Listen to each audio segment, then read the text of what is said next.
நாம் இன்றைக்கி பார்க்க போகிறது 6 வகையான பிரேக்ஃபாஸ்ட் டின்னர் தான் பார்க்க போகிறோம். இது எல்லாமே பார்த்தீங்க அப்படின்னா குழந்தைகளுக்கு ரொம்ப நல்லது. அது மட்டும் இல்லாமல் பிகினர்ஸ் ஈஸியாக பண்ணிடலாம். முதல்ல நம்ம தோசையிலேருந்து ஆரம்பித்து ராமசேரி இட்லி, பணியாரம், சிவப்பரிசியில் எப்படி ஒரு ரொட்டி பண்ணலாம், ரொம்ப ரொம்ப ஹெல்தியானதுன்னு சொல்லலாம். அதுக்கப்புறம் மக்காச்சோளத்தில் எப்படி கிறிஸ்பியாக தோசை பண்ணலாம், பாஸ்தா ப்ரோட்டீன் ரிச்சான பாஸ்தா எப்படி பண்ணலாம், அதுக்கப்புறம் சாமையை பயன்படுத்தி சிம்பிளான ஒரு சாமை தோசை பண்ண போகிறோம். ஸோ இது எல்லாமே முதல்ல நம்ம சாமை தோசை தான் பார்க்க போகிறோம். ரொம்ப ஈஸியாக பண்ணிடலாம். இது பார்த்திங்கன்னா அயன், கால்சியம், ஃபைபர் உள்ள ஒரு சிம்பிளான வெயிட் லாஸ் ரெசிபின்னு சொல்லலாம். குழந்தைகளிலிருந்து பெரியவங்க வரைக்கும் இதை சாப்பிட்லாம். அது மட்டும் இல்லாமல் நம்ம ரைஸை கம்பேர் பண்ணும்போது இதில் கார்போஹைட்ரேட்டோட அளவு ரொம்ப குறைவாக இருக்குன்னு சொல்கிறாங்க. ஸோ எப்படி நல்லா கிறிஸ்பியாக பண்ணலான்னு பார்க்கலாம். இதுக்கு தேவையான பொருட்கள் கொடுத்துருக்கேன், நீங்கள் பார்த்துக்குங்க. இதுதான் சாமை அரிசி 2 கப் எடுத்துக்கலாம். இதுக்கப்புறம் உளுந்து 1/2 கப் எடுத்துக்கலாம். இதுக்கப்புறம் ஜவ்வரிசி ஒரு 2 டேபிள் ஸ்பூன். இது ஒரு நல்ல ஸ்பாஞ்சினஸ் கொடுக்கும், கிறிஸ்பினஸும் கிடைக்கும். இது வேணான்னா அவல் யூஸ் பண்ணிக்கோங்க. அதுக்கப்புறம் வெந்தயம், அதுக்கப்புறம் கடலைப்பருப்பு 2 டேபிள் ஸ்பூன் போட்டுட்டு நல்லா கழுவிக்கோங்க. இதில் நான் கடலைப்பருப்பு போட்டிருக்கிறதான ரீசன் என்ன அப்படின்னா, நம்ம தோசை செய்யும்போது நல்ல ஒரு கோல்டன் ப்ரௌனாக வரும், அதுக்காக தான். இப்போ 3லேருந்து 4 தடவை நல்லா கழுவுனதுக்கப்புறமா இதை 4 மணி நேரம் ஊற வைக்கணும். குறைஞ்சது 3 மணி நேரமாவது நீங்கள் ஊற வைக்கணும். அப்போ தான் உளுந்து சாமையெல்லாம் நல்லா ஊறும். ஸோ இதுக்கப்புறமா நம்ம தண்ணியை கம்ப்ளீட்டாக வடிச்சிடணும். வடிச்சிட்டு மிக்சிலேயோ கிரைண்டர்லேயோ போட்டுட்டு நம்ம எப்பவும் போல் இட்லி தோசை மாவுக்கு அரைக்கிற மாதிரியே நல்லா ஃப்ளஃபியாக அரைச்சிக்கலாம். ஸோ தேவையான அளவு தண்ணி ஊற்றிடுங்க. நாம் இதை தோசை தான் பண்ண போகிறோம். இது ஃபர்மெண்ட் ஆகி வரும்போது, புளிச்சு வரும்போது நீங்கள் இட்லி ஊற்றுற மாதிரியும் இருக்கும், பணியாரம், ஊத்தப்பம் எல்லாமே பண்ணிக்கலாம். இது ஒரே மாவு தான். இப்போ உப்பு போட்டுட்டு நல்லா மிக்ஸ் பண்ணிக்கோங்க. இதுக்கப்புறம் புளிக்க விட்டுறலாம். மினிமம் ஒரு 7லேருந்து 8 மணி நேரம் ஆகும். நல்ல வெயில் காலமாக இருந்தால் 3-4 மணி நேரத்துலேயே நல்லா புளிச்சிடும். ஸோ அதை நீங்கள் பார்த்துக்கணும். இப்போ நமக்கு நல்லா புளிச்சிருச்சு. இப்போது இதில் நான் சொன்ன மாதிரி இட்லியோ பணியாரமோ ஊத்தப்பமோ ரொம்ப சூப்பராக வரும். அப்படி இல்லைன்னு நீங்கள் ஃபீல் பண்ணால், தோசை மட்டும்தான் வேணும் அப்படின்னா ஒன்றும் பிரச்சனை இல்லை. கொஞ்சம் தண்ணியை ஊற்றிட்டு தோசை மாவு அளவுக்கு நீங்கள் கொண்டு வந்துடுங்க. ஸோ இதுக்கப்புறம் நம்ம இதை டைரெக்டாக தான் ஊற்ற போகிறோம். ஸோ தேவைப்பட்டால் நீங்கள் தாளித்து கொட்டிட்டு அதுக்கப்புறம் நீங்கள் பணியாரம் கூட பண்ணிக்கலாம். ஸோ நல்ல ஒரு கிறிஸ்பினஸோட நல்லா கோல்டன் ப்ரௌனாக வரும்.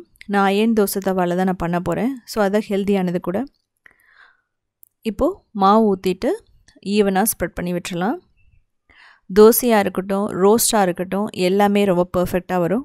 ஆயில் பார்த்திங்கன்னா ஒரே ஒரு டீஸ்பூன் தான் தேவைப்படும். மூடி வச்சு நீங்கள் குக் பண்ணிவிடுங்க. ஒரு 2 நிமிஷத்துலேயே பர்ஃபெக்டாக ரெடி ஆகிடும். திருப்பி போடணும்னு அவசியம் இல்லை, திருப்பி போட்டாலும் ஓகே. இதுலேயே நீங்கள் கொஞ்சம் உருளைக்கிழங்கு வச்சு சிவப்பு மிளகாய் சட்னி வச்சிங்க அப்படின்னு ரொம்ப சூப்பரான சாமை மசாலா தோசை ரெடி ஆகிடும். இது நான் சாமை மட்டுமே வச்சு பண்ணியிருக்கேன். எந்த ரைஸுமே, இட்லி ரைஸோ நார்மல் ரைஸோ நான் ஆட் பண்ணலை. ஸோ இதே மாதிரி செஞ்சு பாருங்கள், ரொம்ப பர்ஃபெக்டாக வரும். நான் மூடி வச்சு பண்ணுறேன், நீங்கள் மூடி வைக்காமல் கூட பண்ணலாம். நான் சீக்கிரம் வேகணுங்கிறதுக்காக அது மாதிரி பண்ணுறேன். இன்கேஸ் உங்களுக்கு டைம் இல்லை ஃபர்மெண்டேஷனுக்கு விடனா கொஞ்சம் ஈனோவோ பேக்கிங் சோடாவோ போட்டு இமீடியட்டாக கூட நீங்கள் ஊற்றிடலாம், ஒன்றும் பிரச்சனை இல்லை. இதுக்கு தக்காளி சட்னி, மிளகாய் சட்னி ரொம்ப பர்ஃபெக்டாக இருக்கும். உத்தமி கிச்சனில் பார்த்தீங்க அப்படின்னா சிறுதானியத்தில் ஏகப்பட்ட ரெசிபிஸ் போட்டிருக்கோம். தோசை, இட்லி, பணியாரம், அது மட்டும் இல்லாமல் முறுக்கு, பொங்கல் எல்லாமே இருக்கும். கவனி அரிசியிலேருந்து ஆரம்பித்து மாப்பிள்ளை சம்பாலேருந்து எல்லாமே நீங்கள் போய் சர்ச் பண்ணி பார்த்துக்கலாம். இதுக்கப்புறம் நம்ம பார்க்க போகிறது சிவப்பரிசியில் ஒரு ரொட்டி பார்க்க போகிறோம். ரொம்ப ரொம்ப ஹெல்தியானது. குழந்தைங்க இது மாதிரி சாப்பிட்ருக்கவே மாட்டாங்க. ஆனால் நம்ம குழந்தைகளுக்கு இதை கொடுக்கறது ரொம்ப நல்லது. அது சிவப்பு அரிசி மாவில் ஒரு சிம்பிளான பிரேக்ஃபாஸ்ட் இல்லை டின்னர்னு சொல்லலாம். இதில் பார்த்தீங்கன்னா ஜிங்க் இருக்குது, அயன் இருக்குது. ஸோ அதனால் நல்ல ஒரு ஹெல்தியான ஒரு பிரேக்ஃபாஸ்ட். அது மட்டும் இல்லாமல் குறைவான ஆயில் தான் அது செலவாகும். செய்கிறது பார்த்தீங்க அப்படின்னா ஒரு 5 மினிட்ஸில் செஞ்சிடலாம். இதுக்கு 1/2 கப் அரிசி மாவு எடுத்துக்கலாம். 2 டேபிள் ஸ்பூன் தயிர் போட்டுக்கலாம். இதில் உப்பு தேவையான அளவு, ஜீரகம், கருவேப்பிலை, கொத்தமல்லி, பச்சை மிளகாய், இஞ்சி இதெல்லாம் போட்டுட்டு முட்டைக்கோஸ், கேரட், கேப்சிகம் கூட போட்டுக்கலாம். வெங்காயம் போட்டுக்கலாம். இதை முதல்ல நல்லா மிக்ஸ் பண்ணணும். நீங்கள் தேவைப்பட்டால் புதினா போட்டுக்கலாம், மஞ்சள் தூள், மிளகாய் தூள், மசாலா கூட நீங்கள் போட்டுக்கலாம். இப்போது தண்ணி ஊற்றிட்டு நம்ம ஒரு நல்ல சாஃப்டான டோ மாதிரி கொண்டு வந்துடணும். இன்னொரு விஷயம் என்னென்னா, இது கொஞ்சம் ஸ்டிக்கியாக இருந்தால் கூட நோ ப்ராப்ளம். மெயினாக ரொம்ப ஹார்டாக இருக்கக்கூடாது. நீங்கள் அப்பப்போ வந்து கொஞ்சம் கொஞ்சமாக தண்ணி ஊற்றி தண்ணியை ஸ்ப்ரிங்கிள் பண்ணிவிடுங்க. இதுக்கு முக்கியமாக ஒரு 2 நிமிஷம் தான் தேவைப்படும். இதை ரெடி பண்ணிட்டீங்கன்னா இன்ஸ்டண்ட்டாக ரொட்டி தட்டிடலாம். இல்லை அப்படின்னா ஒரு 5 to 10 மினிட்ஸ் வச்சு கூட பண்ணலாம். 30 மினிட்ஸ் வச்சா கூட ஒன்றும் பிரச்சனை இல்லை. இது நல்லா ஊறிக்கிட்டே தான் இருக்கும். ஸோ இப்போ நமக்கு ரெடி ஆகிடுச்சு. நம்ம மூடி வச்சிட போகிறோம். ஒரு 5 நிமிஷம் மட்டும் இருக்கட்டும். ஸோ இதுக்கப்புறம் எடுத்து நம்ம என்ன பண்ணலாம் அப்படின்னா, ஒரு பட்டர் ஷீட்லேயோ இல்லை அப்படின்னா வாழை இலையிலையோ என்ன பண்ணலான்னா ரொட்டி மாதிரி தட்டிடலாம். இன்கேஸ் உங்கள்கிட்ட இல்லைன்னா டைரெக்டாக தோசை தவாவில் நீங்கள் எண்ணெய் ஊற்றிட்டு இதை தட்டிடலாம். அப்படி தட்டும்போது என்ன பண்ணணும் அப்படின்னா, கொஞ்சம் தண்ணியை எடுத்துகிட்டு நீங்கள் பண்ணலாம். தொட்டுட்டு பண்ணிங்க அப்படின்னா ஈஸியாக தட்டி முடிச்சிடலாம். பாருங்கள், ஒரு கையளவு மாவு இருந்துன்னா ஒருத்தருக்கு பர்ஃபெக்டாக இருக்கும். அவ்வளோதான். இதே எனஃப்னு சொல்லலாம் காலையில் பிரேக்ஃபாஸ்ட்டுக்கு. ஸோ எங்கிட்ட பட்டர் ஷீட் இருந்துச்சு. அது மேலே கொஞ்சம் ஆயில் தடவிட்டு நான் என்ன பண்ணுறேன்னா, முதல்ல கொஞ்சமாக தட்டுறேன். ஸோ கொஞ்சம் ஸ்டிக்கியாக வரும்போது இது மாதிரி தண்ணியை தொட்டுட்டு எந்த அளவுக்கு உங்களுக்கு தின்னாக பண்ண முடியுமோ நீங்கள் பண்ணிக்கலாம். ரொட்டி அப்படிங்கிறது திக்காக பண்ணுவாங்க. ஒரு சில இடத்துல பார்த்திங்கன்னா கர்நாடகாலையெல்லாம் அக்கி ரொட்டிங்கிறது ரொம்ப தின்னாக இருக்கும். நீங்கள் உங்களுக்கு எந்த மாதிரி பிடிக்குமோ நீங்கள் அந்த மாதிரி பண்ணிக்கலாம். டைம் இல்லைன்னா திக்காக கூட தட்டி கொஞ்சம் நேரம் வேக வச்சு எடுத்துக்கலாம் நம்ம. நான் இதில் பண்ண போகிறது ரொம்ப தின்னாக தான் பண்ண போகிறேன். இன்கேஸ் உங்களுக்கு கையில் எப்படி பண்ண முடியலன்னா மேலே ஒரு பட்டர் ஷீட்டை வச்சுட்டு நீங்கள் சப்பாத்தி கட்டையில் தேய்ச்சி விட்டுடலாம். ஸோ அப்படி தேய்ச்சும் விட்டுடலாம். இல்லைனா பட்டர் ஷீட்டை மேலே போட்டுட்டு கையில் அப்படியே தேய்ச்சி விட்டிங்கனாவே அது நல்லா ரவுண்டாக அழகாக வந்துடும். ஸோ நீங்கள் அப்படி கூட பண்ணலாம். ஒரு சில இடத்துல என்ன பண்ணுறாங்க அப்படின்னா பிளாஸ்டிக் ஷீட் வச்சு ஈஸியாக அப்படியே தட்டி எடுத்துடுறாங்க. ஸோ அப்படியும் பண்ணலாம். இப்போ ஒரே ஒரு டீஸ்பூன் மட்டும் ஆயில். நான் அயன் தோசை தவை யூஸ் பண்ணுறேன். நீங்கள் நான்ஸ்டிக் கூட யூஸ் பண்ணிக்கலாம். இப்படி பட்டர் ஷீட்டை டைரெக்டாக தோசை தவா மேலே வச்சுட்டிங்க அப்படின்னா அப்படியே எடுக்கிறதுக்கு ஈஸியாக வரும். ஏன்னா இதை கையில் எடுத்து போட்டிங்கன்னா உடஞ்சிரும். ரொம்ப முக்கியமானது. ஏன்னா இது க்ளூட்டன் ஃப்ரீ அப்படிங்கும்போது உடைய பார்க்கும். ஸோ இப்போ பார்த்திங்கன்னா 3 நிமிஷம் இதை வேக வைக்கணும். அப்போ தான் அந்த அரிசி மாவு பார்த்திங்கன்னா நல்லா வேகும். அது மூடி நீங்கள் வேக வைங்க. அதுக்கப்புறமா திருப்பி போட்டு கொஞ்சம் ப்ரௌன் ஆக வரைக்கும் லைட்டாக விட்டு நாம் எடுத்துக்கலாம். ஸோ பர்ஃபெக்டான சாஃப்ட் அடை, அதாவது சிவப்பு அரிசி அடை நமக்கு ரெடி ஆகிடுச்சு.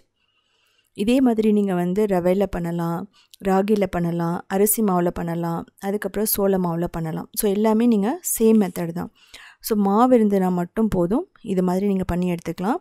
இப்படி தோசை தவா மேலே போடும்போது ஒரு நிமிஷம் இல்லைனா ஒரு 50 செகண்ட் விட்டுட்டு நீங்கள் பட்டர் ஷீட்டை ரிமூவ் பண்ணுங்கள். வாழலையாக இருந்தால் அப்படியே விட்டுரும். பட்டர் ஷீட் அப்படிங்கிறது லைட்டாக ஓட்டும். இப்போ 3 நிமிஷம் கரெக்டாக இதை 2 பக்கம் சைடும் நம்ம வேக வச்சு எடுக்கிறோம். நீங்கள் ரவுண்டாக வரலன்னா கூட பிரச்சனை இல்லை. க்ராக் இருந்துன்னா கூட நீங்கள் அது தப்பு கிடையாது. ஒரு சில டைமில் க்ராக்காகவும் வரும். ஸோ பாருங்கள். ஸோ இது வெயிட் லாஸ் அப்படின்னு போகும்போது நீங்கள் பர்ஃபெக்டாக சாப்பிட்லாம். இதுலேயே நான் ஓட்ஸ் கலந்தும் வீடியோ போட்டிருக்கேன். அது மட்டும் இல்லாமல் உங்களுக்கு என்ன வெஜிடபிளாக இருக்கட்டும், நீங்கள் கேரட், பீட்ரூட், அதுக்கப்புறம் மஷ்ரூம் எல்லாம் துருவி கூட போட்டுக்கலாம். ஈவன் காலிஃப்ளவரை கூட. இதுக்கப்புறம் நம்ம பார்க்க போகிறது பார்த்திங்க அப்படின்னா ரொம்ப சிம்பிளான கொங்கு நாடு கிராமத்து ஸ்டைலில் ரொம்ப ரேரான ஒரு ரெசிபி, மக்காச்சோளத்தில் தோசை எப்படி பண்ணுறதுன்னு பார்க்கலாம். அது பார்த்திங்கன்னா க்ளூட்டன் ஃப்ரீ ஹெல்தி பிரேக்ஃபாஸ்ட் இல்லைன்னா டின்னர்னு சொல்லலாம். ரொம்ப ஈஸியானது. நம்ம மக்காச்சோள மாவு வச்சு பண்ண போகிறோம். எப்படி பண்ணுறதுன்னு பார்க்கலாம். இதுக்கு 2 கப் மக்காச்சோள மாவு எடுத்துக்கலாம். இதில் நம்ம 1/2 கப் உளுந்து, 1/2 கப் நம்ம இட்லி ரைஸோ இல்லை நார்மல் பச்சரிசியோ நம்ம போட்டுக்கலாம். அப்புறம் வெந்தயம் 1 டேபிள் ஸ்பூன், தண்ணி ஊற்றிட்டு 2-3 தடவை நல்லா கழுவிக்கலாம். இந்த கழுவிட்டு தண்ணியை வடிச்சிட்டு திரும்ப நல்லா ஃப்ரெஷ்ஷான வாட்டர் ஊற்றிட்டு நம்ம என்ன பண்ண போகிறோன்னா ஒரு 2 மணி நேரம் இல்லைனா 3 மணி நேரம் ஊற வச்சா போதும். ஸோ பாருங்கள், ஊறிடிச்சு. தண்ணியை வடிச்சிட்டு நம்ம மிக்சியில் போட்டு எப்பவும் போல் நல்லா ஸ்மூத்தான பேட்டர் மாதிரி அரைச்சிக்கலாம். இந்த மக்காச்சோள மாவில் பார்த்தீங்க அப்படின்னா vitamin B1, B9, anti oxidants எல்லாமே ரொம்ப அதிகமாக இருக்குது. ஃபைபர் எல்லாமே. ஸோ பாருங்கள், இந்த மாதிரி நம்ம அரைச்சிக்கலாம். கொஞ்சம் தனியாக இருந்தால் கூட பிரச்சனை இல்லை. இப்போது மக்காச்சோள மாவில் கொஞ்சம் உப்பு போட்டுக்கிட்டு மிக்ஸ் பண்ணிக்கலாம். நீங்கள் முழுசாக மக்காச்சோளம் இருந்துச்சு அப்படின்னா அதை நீங்கள் ஊற வைக்கணும். ஓவர் நைட்டு ஃபுல்லாக ஊற வச்சுருங்க. அப்படி இல்லை மாவு கிடைச்சதுனால மாவுலேயும் ரொம்ப ஈஸியாக பண்ணிடலாம். இப்போ இந்த உளுந்து அரிசி அந்த மாவு வந்து இதில் போட்டுட்டு நல்லா மிக்ஸ் பண்ணணும். ஒரு இட்லி பேட்டர் தோசை பேட்டர் கன்சிஸ்டன்சிக்கு நீங்கள் முதல்ல கரைச்சி வச்சுக்கோங்க. இதுக்கப்புறம் தேவைப்பட்ட தண்ணி ஊற்றி நம்ம நல்லா கரைச்சி வச்சிடணும். இது வந்து பார்த்திங்க அப்படின்னா நம்ம புளிக்க வைக்க போகிறோம். ஸோ புளிக்க வச்சிங்க அப்படின்னா தான் வந்து அந்த தோசை நல்லாயிருக்கும். ஸோ கொஞ்சம் கொஞ்சமாக தண்ணி ஊற்றிட்டு மிக்ஸ் பண்ணிக்கலாம். இதில் முக்கியமான விஷயம் கட்டி விழக்கூடாது. ஸோ இது வந்து பார்த்தீங்க அப்படின்னா உங்களுக்கு இப்படி பண்ண முடியலன்னா நீங்கள் மிக்சிலேயே அந்த மாவை போட்டுட்டு இந்த மாவையும் நீங்கள் போட்டுட்டு அப்படியே அரைச்சிக்கலாம். அந்த அரிசி மாவு உளுந்து மாவு அரைக்கும் போதே போட்டு அரைச்சிட்டிங்கனால ஒன்றும் பிரச்சனை இல்லை. நல்லா தண்ணி ஊற்றி அரைச்சி வச்சுருங்க. ஸோ யூஸ்வலாக வந்து இந்த மக்காச்சோளம் தோசை அப்படிங்கிறது வந்து பார்த்திங்கன்னா கொங்கு நாடு கிராமத்தில் பண்ணுவாங்க, ரொம்ப பண்ணுவாங்க. முழு மக்காச்சோளத்தை பயன்படுத்தி பண்ணுவாங்க, ரொம்ப நல்லாயிருக்கும். ஸோ இப்போ வந்து நம்ம ஃபர்மெண்டேஷனுக்கு விட்டுட்டோம். நான் வந்து ஒரு 7லேருந்து 8 மணி நேரம் விட்டேன், நல்லா பொங்கி வந்துடுச்சு. ஸோ இதில் வந்து இட்லியும் நீங்கள் ஊற்றலாம், பனியாரம் ஊற்றலாம், ஊத்தப்பம் ஊற்றலாம். நம்ம தோசை ஊற்றுறக்கு அப்படின்னா நம்ம கொஞ்சம் தண்ணி ஊற்றி ஆகணும். ஸோ உங்களுக்கு தேவையான அளவுக்கு தண்ணி ஊற்றி நீங்கள் மிக்ஸ் பண்ணிவிடுங்க. இந்த பேட்டர் ஃப்ரிட்ஜில் வச்சிங்க அப்படின்னா ஒரு 4 டேஸ்க்கு கெட்டு போகாது. நீங்கள் ஃப்ரிட்ஜில் வச்சு யூஸ் பண்ணிக்கலாம் புளிச்சதுக்கப்புறமா. ஸோ தேவைப்பட்டால் நீங்கள் உப்பு போடாமையே நீங்கள் வந்து எடுத்து வச்சுட்டு அதுக்கப்புறம் தேவையானப்போ புளிக்க வச்சுக்கலாம். ஸோ இப்போ வந்து நம்ம தோசை ஊற்றலாம். இரும்பு கல்லில் ஊற்றிட்டு எப்பவும் போலவே ஈவனாக ஸ்ப்ரெட் பண்ணி விட்டுட்டு நம்ம ஒரே ஒரு டீஸ்பூன் மட்டும் ஆயில் ஊற்றிக்கலாம், அவ்வளோதான். ஒரு மூடி வச்சு 2 நிமிஷம் நல்லா கோல்டன் ப்ரௌன் அண்ட் கிறிஸ்பியாக வர வரைக்கும். ஸோ இதுக்கு கடலெண்ணெய் வந்து பார்த்திங்கன்னா ரொம்ப நல்லாயிருக்கும். தேங்காய் எண்ணெயிலையும் பண்ணலாம், சன்ஃப்ளவர் ஆயிலுமே நல்லாயிருக்கும். இது வந்து திருப்பி போடணும்னு அவசியம் இல்லை, நீங்கள் தேவைப்பட்டால் திருப்பி போடலாம். நீங்கள் ரோஸ்ட் மாதிரி கூட பண்ணிக்கலாம், நல்லா ஷைனிங்காக ரொம்ப சூப்பராக இருக்கும். ஸோ பார்க்குறக்கு எக் தோசை மாதிரி இருக்கும். டேஸ்ட் வந்து பார்த்திங்கன்னா ரொம்ப சூப்பராக இருக்கும். நார்மல் தோசை சாப்பிட்றத விட இது ரொம்ப நல்லாயிருக்கும். இதிலே நீங்கள் இதே மெத்தடில் வந்து பயன்படுத்தி கம்பாக இருக்கட்டும், ராகியாக இருக்கட்டும், சோளமாக இருக்கட்டும், ஸோ எது வேணாலும் பண்ணலாம். ஸோ இதே மாதிரி நான் 2-3 ஊற்றுறதையும் காட்டியிருக்கேன். ஸோ நீங்கள் பார்த்துக்குங்க. இதே மாதிரி நிறைய ரெசிபிஸ் வேணால் உத்தமி கிச்சனை நீங்கள் ஃபாலோ பண்ணலாம். க்ரியேட்டிவ் ஒன்னு சொல்லிட்டு இன்னொரு சேனல் இருக்குது, அதில் 1800 ரெசிபிஸ் இருக்குது. எல்லாமே சிம்பிளான ரெசிபிஸ் தான். அது மட்டும் இல்லாமல் சவுத் இண்டியன் ஃபுட்ஸ்.inங்கிற வெப்சைட்டை 14 இயர்ஸ் தான் ரன் பண்ணிகிட்ருக்கோம். கிட்டத்தட்ட 8000 recipes step by step photos இருக்கும். ஸோ எப்படி இருந்துச்சுன்னு சொல்லிட்டு கமெண்ட் பண்ணுங்கள். இதுக்கு பர்ஃபெக்டான சைட் டிஷ் அப்படின்னா மிளகாய் சட்னி, இல்லை அப்படின்னா புதினா கொத்தமல்லி சட்னி, தேங்காய் சட்னி ரொம்ப நல்லாயிருக்கும், சாம்பாரும் நல்லாயிருக்கும். இந்த தோசைக்கு அப்புறமா நம்ம பார்க்க போகிறது இட்லி மாவு பயன்படுத்தி 5 வகையான ரெசிபி பார்க்க போகிறோம். அதில் ரொம்ப யூனிக்கானது ராமசரி இட்லி. நாம் இன்றைக்கி பார்க்க போகிறது புழுங்கல் அரிசியை வச்சு எப்படி விதவிதமான பிரேக்ஃபாஸ்ட் டின்னர் பண்ணலான்னு பார்க்கலாம். இதில் வந்து பார்த்தீங்க அப்படின்னா தேவையான பொருட்கள் நான் கொடுத்துருக்கேன், நீங்கள் பார்த்துக்கலாம். ரொம்ப ரொம்ப சாஃப்டான ஒரு இட்லி, பஞ்சு போல் இருக்கும், ஒரு பூ போல் ஒரு இட்லி நம்ம எப்படி பண்ணலாம். இட்லி அரிசி தேவையில்லை, ரேஷன் அரிசியாக இருந்தாலும் சரி, புழுங்கல் அரிசி நீங்கள் எதில் வேணாலும் பண்ணலாம். இதுக்கப்புறம் கிறிஸ்பியான பேப்பர் ரோஸ்ட் பண்ண போகிறோம். அதுக்கப்புறம் பொடி தோசை எப்படி பண்ணலாம், ஊத்தப்பம் பணியாரம் எப்படி பண்ணலாம், அதுக்கப்புறம் ராமசேரி இட்லின்னு சொல்லிட்டு ஆந்திரா ஸ்பெஷல் இட்லி எப்படி பண்ணலாம், இதெல்லாமே வந்து இந்த வீடியோவில் வந்து பார்க்க போகிறோம்.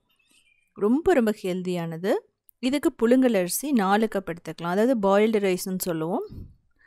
ரேஷனில் கூட இது மாதிரி அரிசி கிடைக்கும், அதை கூட நீங்கள் வாங்கிக்கலாம். ஸோ இப்போ வந்து பார்த்திங்கன்னா 4 கப் போடுறோம். 1 கப் அப்படிங்கிறது 250 கிராம். இது வந்து பார்த்திங்கன்னா 1 வீக் வரைக்குமே இந்த இட்லி பட்டர் கெட்டு போகாது. அதுக்கு 1 கப் உளுந்தும் 3 டேபிள் ஸ்பூன் ஜவ்வரிசி, வெந்தயம் 1 டேபிள் ஸ்பூன் போட்டுக்கலாம். போட்டுட்டு நல்லா கழுவிக்கணும். உளுந்தை வந்து ஒரு 3 தடவை நல்லா கழுவி தண்ணியை வடிச்சிட்டு தேவையான அளவு தண்ணி ஊற்றிடலாம். அதுக்கப்புறம் 5 மணி நேரம் ஊற வச்சிடலாம்.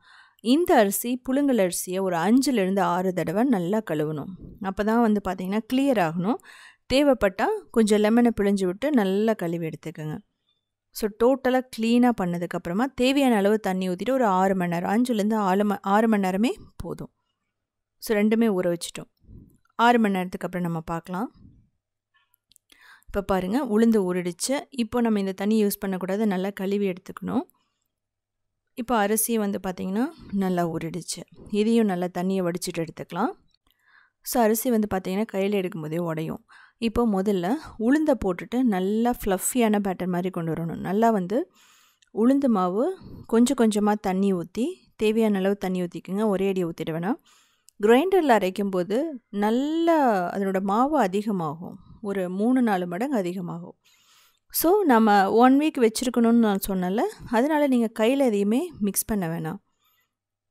இப்போ நல்லா ஃபைனாக ஸ்மூத் ஆகிடுச்சு, ஃப்ளஃபியாகவும் வந்துருச்சு. இப்போ உளுந்து எடுத்து ஒரு பெரிய பவுலில் கண்டெய்னரில் ட்ரான்ஸ்ஃபர் பண்ணிக்கலாம்.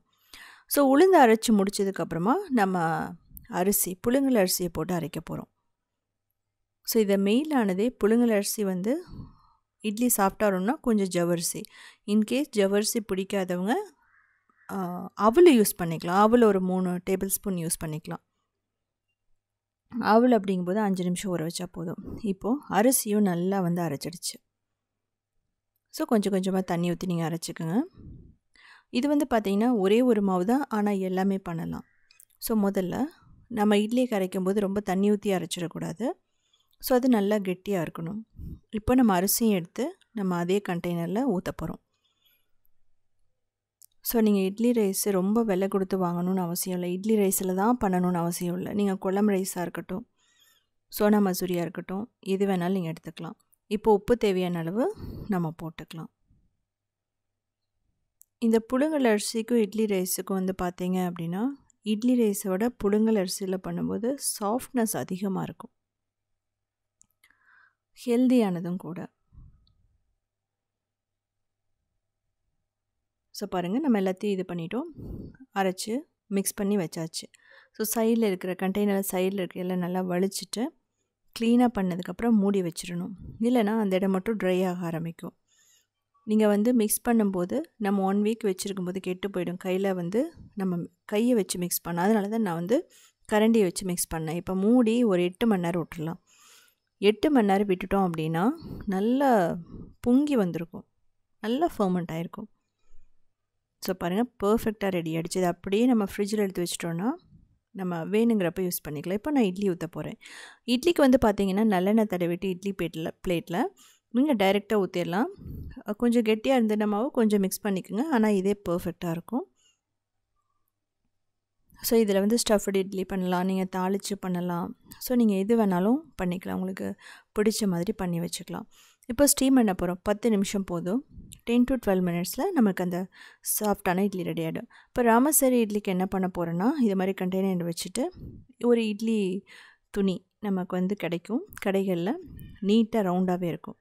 அதை வச்சுட்டு மேலே நம்ம ஊற்றணும். இது வந்து பார்த்திங்க அப்படின்னா ஒரு தட்டை இட்லி மாதிரி இருக்கும், ரொம்ப சூப்பராக இருக்கும். ரொம்ப சாஃப்ட் வந்து ரொம்ப அதிகமாக இருக்கும்.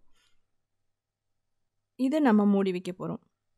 ஒரு 3 to 5 நிமிஷம் மீடியம் டு ஹையில் வச்சிங்கன்னா பர்ஃபெக்டாக ரெடி ஆகிடும். அந்த இட்லி ரெடி ஆகிறதுக்குள்ளேயே வந்து பார்த்திங்கன்னா 3-4 இட்லி நமக்கு ரெடி பண்ணி எடுத்துடலாம்.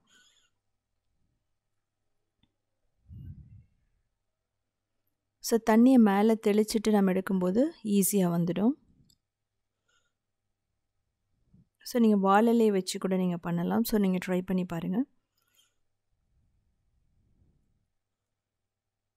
இப்போ நமக்கு இட்லியும் ரெடி ஆகிடுச்சு. எல்லாமே வந்து பார்த்திங்கன்னா ஒரு 10 மினிட்ஸ்க்குள்ளே ரெடி ஆகிடும். ஒரு 2 மினிட்ஸ் விட்டுட்டு கொஞ்சம் தண்ணியை வந்து நம்ம டிப் பண்ணிவிட்டு எடுத்தோன்னா ஈஸியாக வந்துடும். இந்த இட்லி எவ்வளோ நேரம் இருந்தாலுமே வந்து பார்த்திங்க அப்படின்னா சாஃப்டாகவே தான் இருக்கும். இதுக்கு சட்னி, சாம்பார் எது வேணாலும் நீங்கள் எடுத்துக்கலாம்.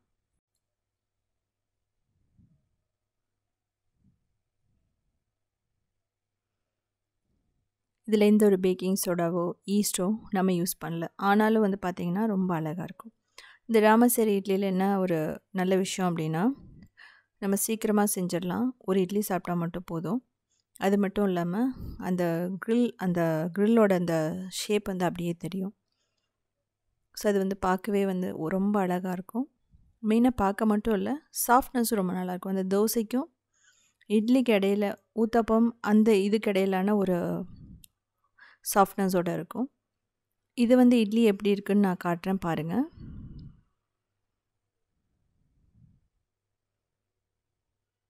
இந்த ஒரு பேக்கிங் சோடா எதுவுமே இல்லாமல், ஈஸ்ட் இல்லாமல் ரொம்ப பர்ஃபெக்டாக சாஃப்டாக நமக்கு ரெடி.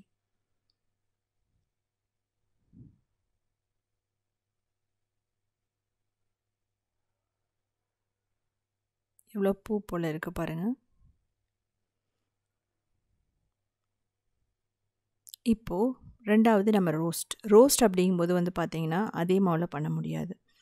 அதனால அந்த மாவு வந்து கொஞ்சம் எடுத்துகிட்டு தேவையான அளவு தண்ணி ஊற்றிட்டு அந்த தோசை பேட்டர் கன்சிஸ்டன்சிக்கு நம்ம மாற்றணும். ஸோ அப்போ தான் வந்து பார்த்திங்க அப்படின்னா நல்லா கிறிஸ்பியாக வரும். இல்லை அப்படின்னா ஊத்தப்பம் மாதிரி வந்துடும். இந்த மாதிரி இருந்தால் ஓகே. நல்ல இரும்பு தோசைக்கல்ல, பெரிய தோசைக்கல்ல தண்ணியை தெளிச்சிட்டு அதுக்கப்புறம் நீங்கள் ஆயில் ஊற்றாதீங்க. முதல்ல இது மாதிரி ஒரு கரண்டி ஊற்றிட்டு நல்லா ஈவனாக ஸ்ப்ரெட் பண்ணதுக்கப்புறமா ஆயில் வந்து ஒரு டேபிள் ஸ்பூன் ஊற்றிட்டு மூடியும் வைக்கலாம், மூடி வைக்காமையும் பண்ணலாம். ஸோ 2 நிமிஷத்துக்கு அப்புறம் பார்த்தீங்க அப்படின்னா மேலே வந்து தோசை கரண்டியில் வந்து தடவி விட்டுட்டிங்க அப்படின்னா நம்ம கடைகளில் கிடைக்கிற மாதிரி அந்த ரோஸ்ட் நமக்கு கிடைக்கும். ரொம்ப தின்னாக இருக்கும். பாருங்கள், எடுக்கும்போதே உடையுது.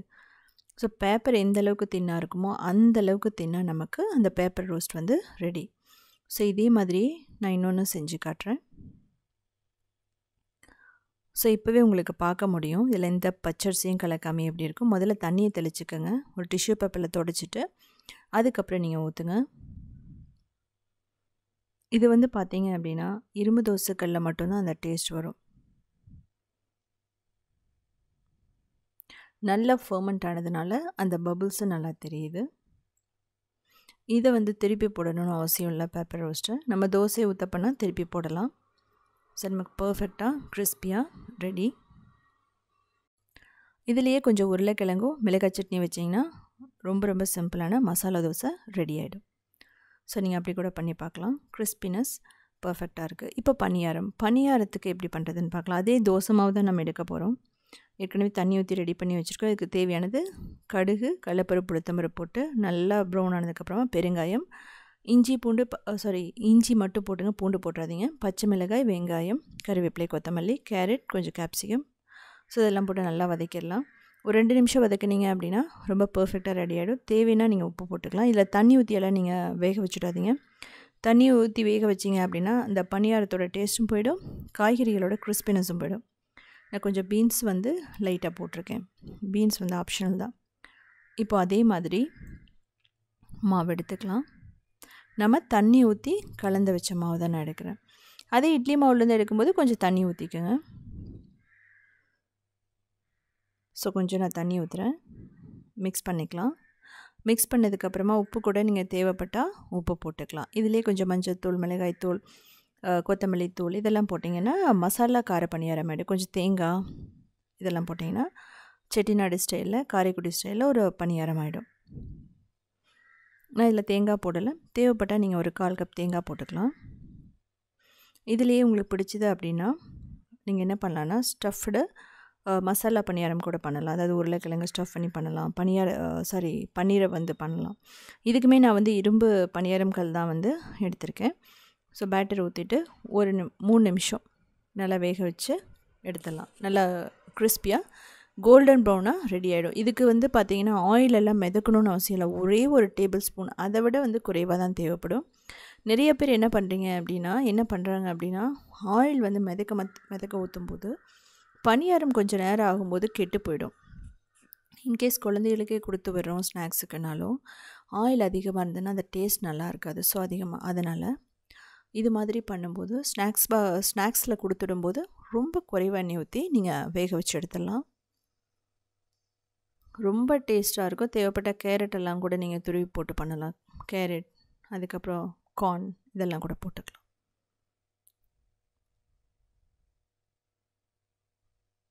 ஸோ கிறிஸ்பி அவுட் சைட், அதுக்கப்புறம் சாஃப்ட் இன்சைட். ஸோ சூப்பராக இருக்கும். இப்போது பொடி தோசை இல்லை பொடி ரோஸ்ட், ஊத்தாப்பம் இதெல்லாம் எப்படி பண்ணுறதுன்னு பார்க்கலாம். ரொம்ப சிம்பிள். அதே மாதிரி நம்ம மாவு ஊற்றுறோம். ஈவனாக ஸ்ப்ரெட் பண்ணி விடலாம். இது மேலே கொஞ்சம் நெய்யோ எண்ணெயோ ஊற்றிக்கலாம். மூடி வச்சு நல்லா வெந்ததுக்கப்புறமா மேலே வந்து என்ன பண்ணுவோம் அப்படின்னா கொஞ்சம் மிளகாய் பொடியோ இட்லி பொடியோ தூவோம். இது வந்து பார்த்தீங்க அப்படின்னா நான் பண்ணுறது நார்மல் தோசை.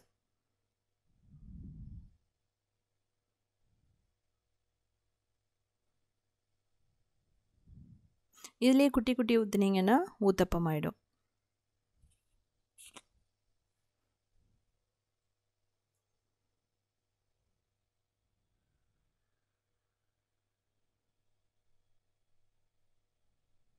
ஸோ இதில் வந்து நீங்கள் நெய்யும் விடலாம், இல்லை அப்படின்னா நீங்கள் நல்லெண்ணெயும் விட்டுக்கலாம். ஸோ மூடி வச்சதுக்கப்புறம் நான் வந்து பொடி, இட்லி பொடி உங்கள்கிட்ட இருந்தால் தூவலாம், மிளகாய் பொடி தூவலாம், முருங்கைப்பொடி, கருவேப்பிலை பொடி எது இருந்தாலும் மேலே தூவிட்டு கொஞ்சம் நல்லெண்ணெய் தெளித்து விட்டுட்டோம் அப்படின்னா பர்ஃபெக்டாக பொடி ஊத்தாப்பம், பொடி தோசை நமக்கு ரெடி ஆகிடும். நல்லா இது கிறிஸ்பியாக வந்ததுக்கப்புறம் நம்ம எடுத்துடலாம். ஸோ கிட்டத்தட்ட வந்து பார்த்தீங்க அப்படின்னா நம்ம இட்லி மாவு அப்படிங்கிறது நிறைய ரெசிபிஸ் செய்யலாம். இது வந்து பார்த்தீங்க அப்படின்னா கார்போஹைட்ரேட் இருக்கும். அது மட்டும் இல்லாமல் ரொம்ப ரொம்ப ஆயில் குறைவாக தான் நம்ம யூஸ் பண்ணுவோம். எதையுமே ஃப்ரை பண்ண மாட்டோம். இந்த பொடி தோசை மட்டும் இல்லை, நீங்கள் இந்த மாவை பயன்படுத்தி பீட்ரூட்லேருந்து ஆரம்பித்து நீங்கள் தாளித்து கேரட் தோசையிலேருந்து அதுக்கப்புறம் ஊத்தப்பமே வந்து பல வகையாக இதில் பண்ணலாம். இதில் நீங்கள் சீஸ் போடலாம், எக்கு பிடிச்சவங்க எக்கு போடலாம், மசாலா எக் தோசை பண்ணலாம். ஸோ உங்களுக்கு வந்து இதில் ஏகப்பட்ட வெரைட்டிஸை வந்து நம்ம ஒரே மாவில் பண்ணலாம். இதனால் இதில் குறைவாக தான் காட்ட முடிஞ்சுது. உங்களால் எக்ஸ்ட்ரா பண்ண முடிஞ்சாலும் பண்ணலாம். ஆனால் பர்ஃபெக்டான ஒரு இட்லி மாவு அப்படின்னா இந்த ரெசிபி வந்து கண்டிப்பாக நீங்கள் பண்ணலாம். இதுக்கப்புறம் நம்ம பார்க்க போகிறது சிக்கன் பாஸ்தா. ரொம்ப ரொம்ப ஹெல்த்தியானது, ப்ரோட்டீன் ரிச்சுன்னு சொல்லலாம். குழந்தைகளுக்கு ரொம்ப பிடிச்சது. அது வந்து பார்த்திங்கன்னா ஹை ப்ரோட்டீன் அப்படின்னு சொல்லலாம். ரொம்ப டேஸ்ட்டாக இருக்கும். நீங்கள் ரெஸ்டாரண்ட்டில் கூட இந்த மாதிரி ஒரு பாஸ்தா வந்து சாப்பிட முடியாது. அதுக்கு முதல்ல 3 தக்காளி எடுத்துக்கலாம். நல்லா வேக வைக்கணும். அதனோட தோல் எடுத்துடணும். இதாக வந்து பார்த்திங்க அப்படின்னா இந்த பாஸ்தாவுக்கு வந்து பேஸாக இருக்க போது இந்த தோல் எடுத்துகிட்டு மிடில் இருக்கிறத கட் பண்ணிவிட்டு மிக்சியில் போட்டு நல்லா அரைச்சிக்கோங்க. ஸோ இது மாதிரி கட் பண்ணிட்டீங்க அப்படின்னா ஈஸியாக கட் பண்ணி எடுத்துடலாம் தோலை. ஸோ இப்படி தோல் எடுத்ததுக்கப்புறம் நம்ம மிடில் பார்ட்டையும் எடுக்கிறோன்னா அது வந்து ஹார்டாக இருக்கும். ஸோ இதே மாதிரியே எல்லா தக்காளியும் பண்ணிக்கலாம். இன்கேஸ் உங்களுக்கு வந்து இதுக்கு டைம் இல்லை அப்படின்னா ஒன்றும் பிரச்சனையே இல்லை. நீங்கள் டொமேட்டோ சாஸ் ஊற்றிக்கலாம், இல்லைனா அப்படியே அரைச்சி கூட ஊற்றிக்கலாம். ஸோ இந்த மாதிரி அரைச்சி எடுத்து வச்சுக்கோங்க. இதுக்கப்புறம் தண்ணியை கொதிக்க வச்சுட்டு கொஞ்சம் எண்ணெயும் உப்பும் போட்டுக்கலாம். நீங்கள் எந்த எண்ணெய் வேணாலும் யூஸ் பண்ணிக்கலாம். ஸோ இப்போ வந்து பாஸ்தா நம்ம 1 கப் எடுத்திருக்கேன். இது 1.5 கப் போட்டாலும் ஓகே, நோ ப்ராப்ளம். இது வந்து நல்லா கொதிக்கிற தண்ணியில் போட்டுட்டு நல்லா சாஃப்டாக வரைக்கும் நம்ம வேக வச்சு எடுக்கணும். இது வந்து பார்த்திங்க அப்படின்னா 95% தான் வேகணும். ரொம்ப ஓவராக வந்து கொலைய விட்டோம் அப்படின்னா பாஸ்தாவோட டேஸ்ட் வந்து நல்லா இருக்காது. அதை முக்கியமாக நீங்கள் கவனிக்கணும். லைட்டாக கடிக்கும்போது கடிக்கிற அளவுக்கு இருக்கணும். ஸோ கொல்லன்னு இருக்கக்கூடாது. இப்போ தண்ணியை வடிச்சிட்டோம். நீங்கள் எந்த பாஸ்தா வேணாலும் யூஸ் பண்ணிக்கலாம். இந்த ஷேப் தான் யூஸ் பண்ணணும்னு அவசியம் இல்லை. பட் இது நல்லாயிருக்கும். இப்போது நான் சின்ன பூண்டும் வெங்காயம் ஒன்று வந்து நல்லா ஃபைனாக கட் பண்ணி வச்சுருக்கேன், தோல் எடுத்துகிட்டு. பாஸ்தாலேயே பார்த்தீங்கன்னா ரொம்ப முக்கியமானது இந்த பூண்டு வந்து பார்த்திங்கன்னா அப்படியே போடக்கூடாது. குட்டி குட்டியாக கட் பண்ணிவிட்டு போட்டிங்கன்னா தான் ஃப்ளேவர் வரும். இன்னொரு விஷயம், ஸோ ஈஸியாக ஜீரணம் ஆகிறதுக்கு ரொம்ப நல்லது இந்த பூண்டு. நீங்கள் பூண்டு பிடிக்கலன்னு சொல்லிவிட்டு ஸ்கிப் பண்ணிங்கன்னா பாஸ்தா நல்லா இருக்காது. ஸோ இது வந்து கண்டிப்பாக தேவையான ஒரு பொருள். வெங்காயம், பெரிய வெங்காயம் 1, அது ஃபைனாக கட் பண்ணிக்கலாம். இப்போ கேப்சிகம், உங்கள்கிட்ட கலர் கேப்சிகம் இருந்தனா கூட நீங்கள் 1 எடுத்துகிட்டு நல்லா கட் பண்ணி வச்சுக்கலாம். இல்லைனா மிக்ஸ் பண்ணி கூட கட் பண்ணலாம். இதில் போடுறதுக்கு உண்டான வெஜிடபிள் அப்படின்னு பார்த்தீங்க அப்படின்னா கேப்சிகம் போடலாம், கேரட் போடலாம். பட் என்ன அப்படின்னா கேரட் போடும்போது கொஞ்சம் டேஸ்ட் வந்து சேஞ்ச் ஆகிறதுக்கு சான்சஸ் இருக்குது. கேப்சிகம் சேஞ்ச் பண்ணாது எந்த டேஸ்ட்டையுமே. இப்போ சிக்கன் வந்து பார்த்தீங்க அப்படின்னா ஒரு 250 கிராம் எடுத்துக்கலாம். நல்லா வாஷ் பண்ணிவிட்டு உப்பு போட்டு நீங்கள் இது மாதிரி சிசர் வச்சு சின்ன சின்னதாக கட் பண்ணிக்கோங்க. ஏன் அப்படின்னா அப்போ தான் சீக்கிரமாக வேகும். பாஸ்தாவோட சேர்ந்து வரும்போது நல்லா பிளெண்ட் ஆகி வரும்.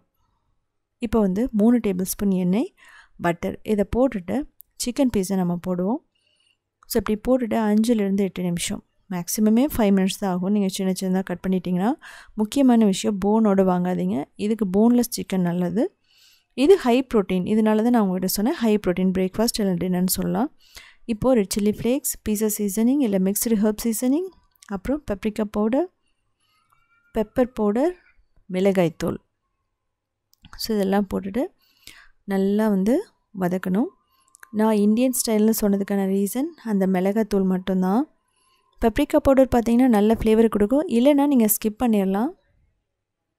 பட் இதெல்லாம் போட்டு நான் சொன்ன மாதிரி நீங்கள் டெஃபினட்டாக ட்ரை பண்ணி பார்க்கணும், அந்தளவுக்கு டேஸ்ட் இருக்கும். இப்போ 5லேருந்து 8 நிமிஷம் அந்த தண்ணியெல்லாம் அப்சர்வ் பண்ணுற வரைக்கும், சிக்கன் இருக்கிற தண்ணியெல்லாம். ஸோ பாருங்கள், அப்பப்போ எடுத்துகிட்டு லைட்டாக மிக்ஸ் பண்ணிவிட்டு இது ஓரளவுக்கு அந்த கோல்டன் ப்ரௌன் மாதிரி வரும், அப்போ நம்ம எடுத்துடலாம். இன்கேஸ் சிக்கன் பிடிக்காதவங்க பன்னீர் யூஸ் பண்ணிக்கோங்க, ஒன்றும் பிரச்சனை இல்லை. பன்னீரை சின்ன சின்ன க்யூப்ஸாக கட் பண்ணிவிட்டு கூட நீங்கள் பண்ணலாம். இந்த ஸ்டேஜ் ரொம்ப பர்ஃபெக்டானது. இப்போ நம்ம என்ன பண்ணிக்கலாம்னா, எடுத்து தனியாக வச்சிடணும். ஆனால் இது தனியாக சாப்பிடும்போதே சூப்பராக இருக்கும். அடுத்தது பட்டர் போட்டுட்டு பூண்டு, வெங்காயம், கேப்சிகம் இது எல்லாத்தையும் நல்லா வதக்கணும்.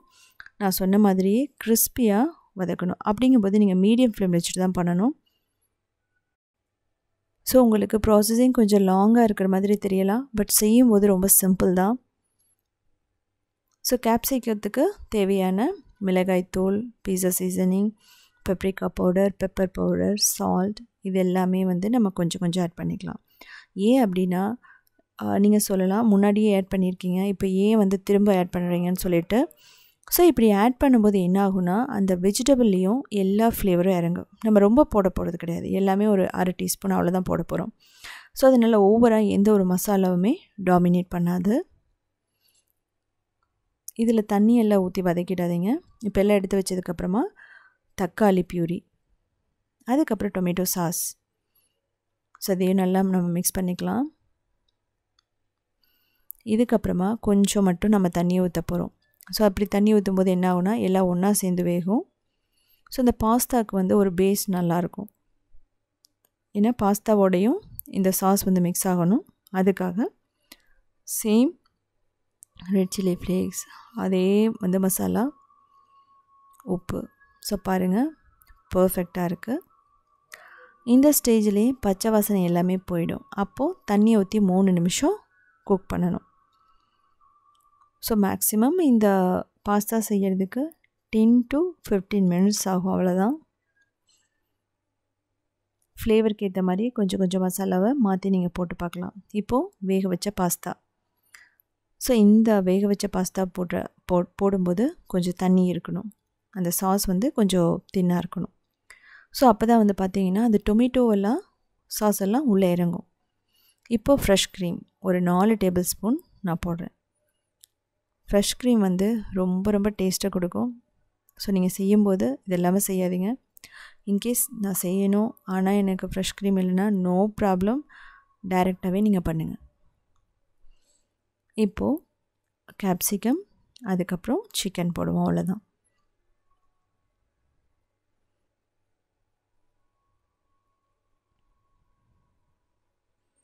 இப்போ இதெல்லாம் மிக்ஸ் பண்ணணும். இதுவுமே வந்து மீடியம் ஃப்ளேம் வச்சுட்டு மிக்ஸ் பண்ணுங்கள், ஆஃப் பண்ணிடலாம் போதும். இதுக்கப்புறம் நான் ஃபைனலாக போட போகிறது சீஸ் போடுவேன். அதுக்கப்புறம் கொஞ்சம் ஃப்ளேவர் பார்த்துட்டு நான் ஃப்ரெஷ் க்ரீம் ஆட் பண்ணுவேன். ஸோ அவ்வளோதான். இது வந்து பார்த்திங்க அப்படின்னா நம்ம குழந்தைகளுக்கு பிரேக்ஃபாஸ்ட்டாக கொடுக்கலாம், லஞ்சாக கூட நீங்கள் எடுத்துக்கலாம், ஒன்றும் பிரச்சனை இல்லை.